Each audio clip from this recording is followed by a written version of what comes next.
friends, how are you? This is Lynna, and you're watching Lynna's life. Just did another treatment for my hair with this helmet thing. My Jigabob has little lasers in it. You see it? And it turns on. Let me see. I'll turn it on. You guys can see what.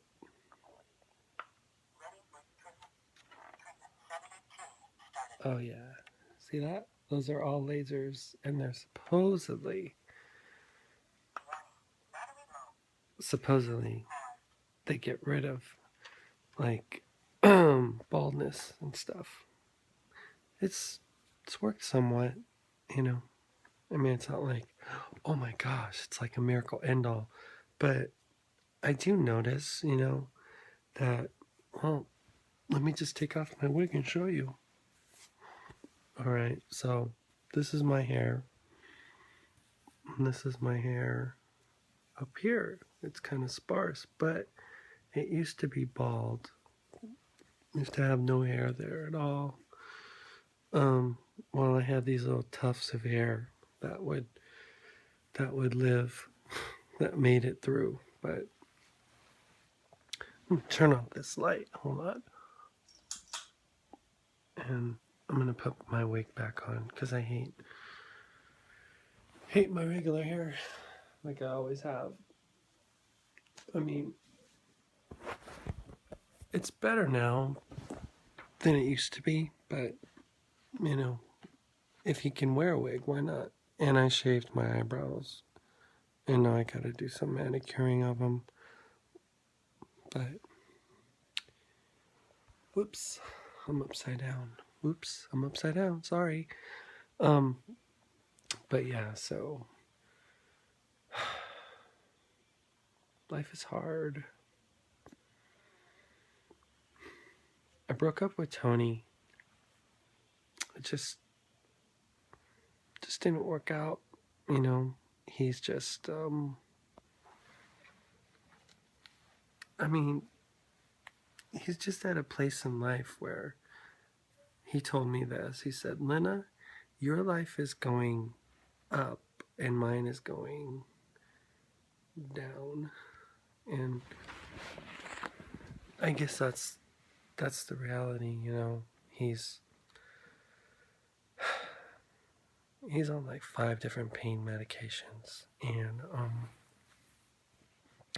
constantly trying to medicate to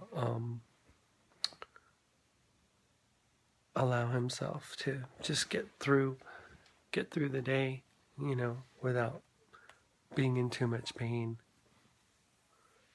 And I just, it's just one of those things where I'm just like, I got so much on my plate. You guys don't even know. I still can't, support myself. So I'm kind of at the mercy of Tony here. We talked about it, and I was going to move out, but we decided that it would be best if I stayed and helped him out, and that way he could make a little bit extra money, and I could I could stay here, So it's very gracious of him to offer that. I mean, I asked him, and he said, sure, Lynna, you can do that. So he's going to let me stay here. Whoa. He's going to let me stay here and stuff, so that's cool. I'm glad. But I just got off the phone with my wife. She's just not the person that ever saw this coming.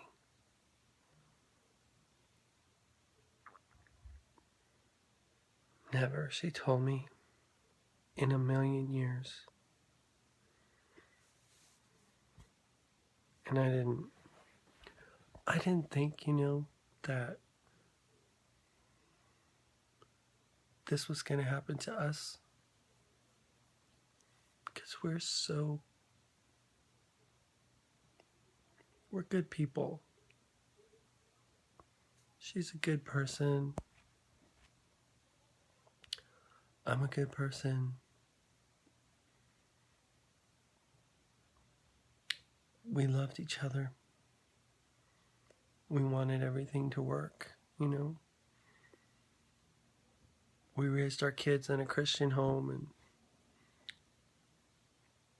she stayed at home ever since my little boy, our first one, was born.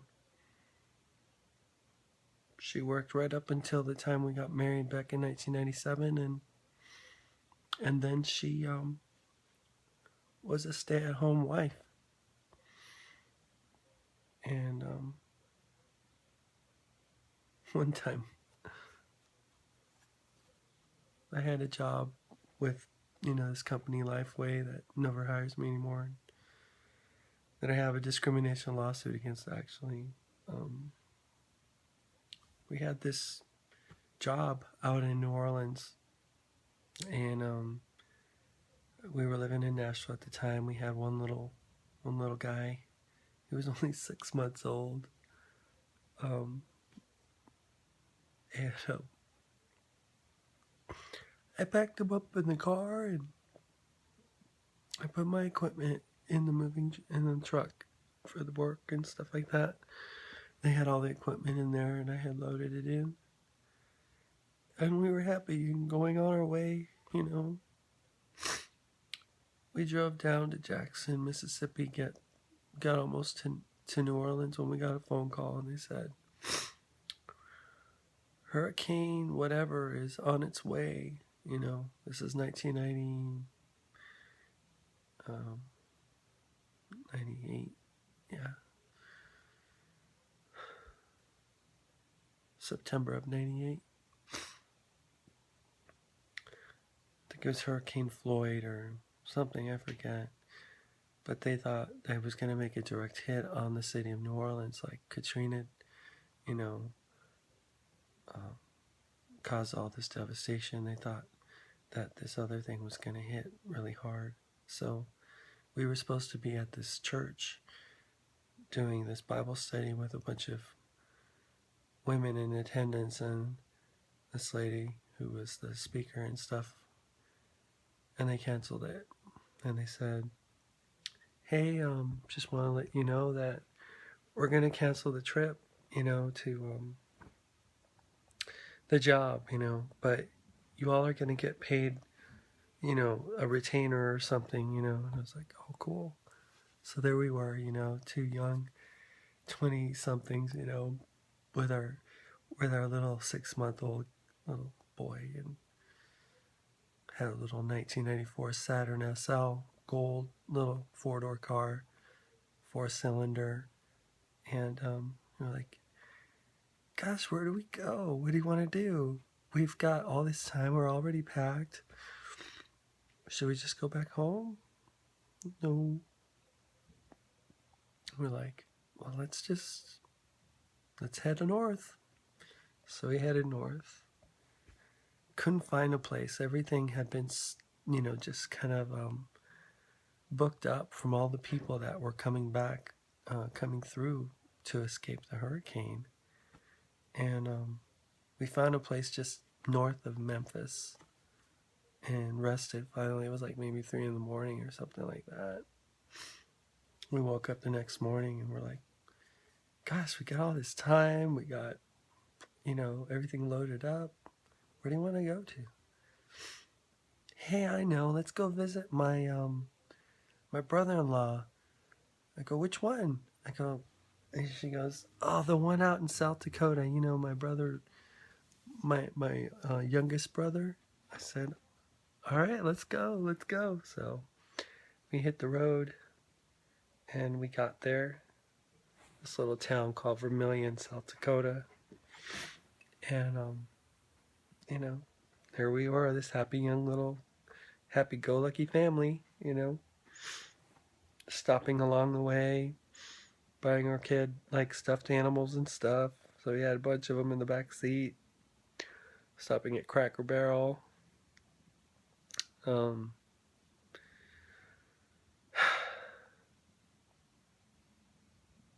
we got to Vermilion and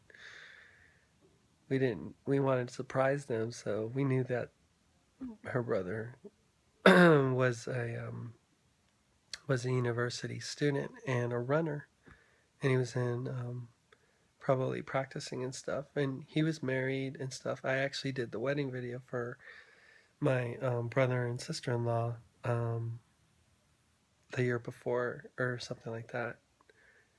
So we went to see if we could find them. It was like this indoor dome that they were practicing in, and we found out. So practice was over, and they're going through the turnstiles to get out from this dome where they practice running indoors. And they saw us, you know. I got my little boy up on my shoulders, he's like a little 6-month-old guy. And they were like, oh my gosh, no way, you guys are here. What in the world? This is so shocking. I mean, what? I was like, we just wanted to come to spend time with you guys, and we're on our way, and we told them the whole story about the New Orleans thing. And they're like, and you guys came all the way up here to see us? And I was like, yeah, we came to see you guys. So we spent a few days with them, hung out, played video games. The kids, they had an older son, um, they're high school sweethearts and stuff. They had a older son that they had, from before that, they made mistake, but, they're still together to this day. He's actually a chiropractor and she's actually a nurse here in Minneapolis.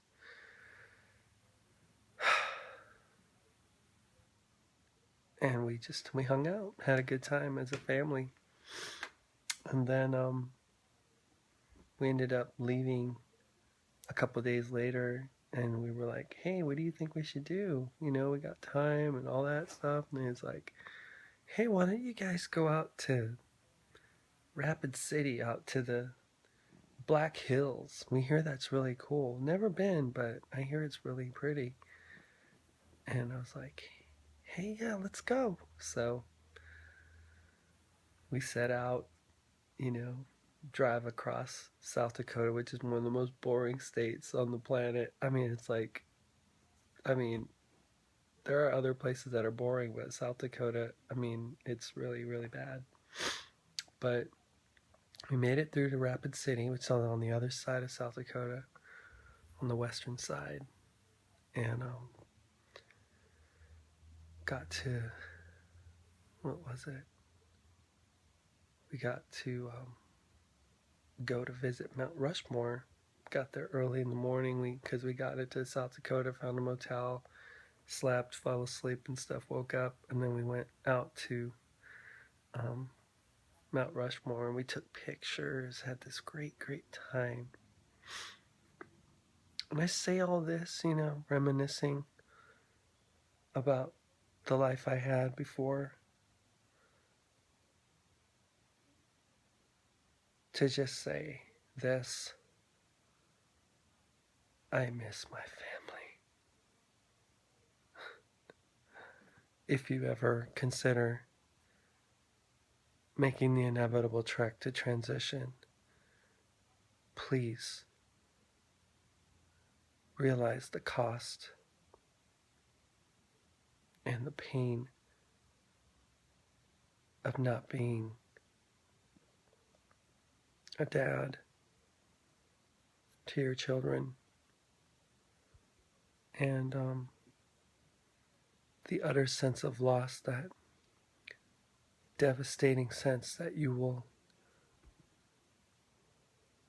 invoke on your wife, the devastation that occurs is just something that is unfathomable. I apologize profusely, but she tells me I could try to wrap my brain around it. The whole issue of being transgender, that whole thing. But she told me this: I cannot wrap my heart around it. I cannot look at my bed when I go to sleep and know that I'm sleeping by myself, because I used to have a husband who held me and loved me. So please, she said, don't ask me to understand, because even if I did mentally understand what's going on, my heart will never understand. My heart will never understand why. I ask myself, God, what did I do? Was I a bad person? Did I do something wrong? And I look at it and she says, I didn't do anything wrong. I did everything that I was supposed to do. And everybody, I would say that that's absolutely right. She didn't do anything wrong.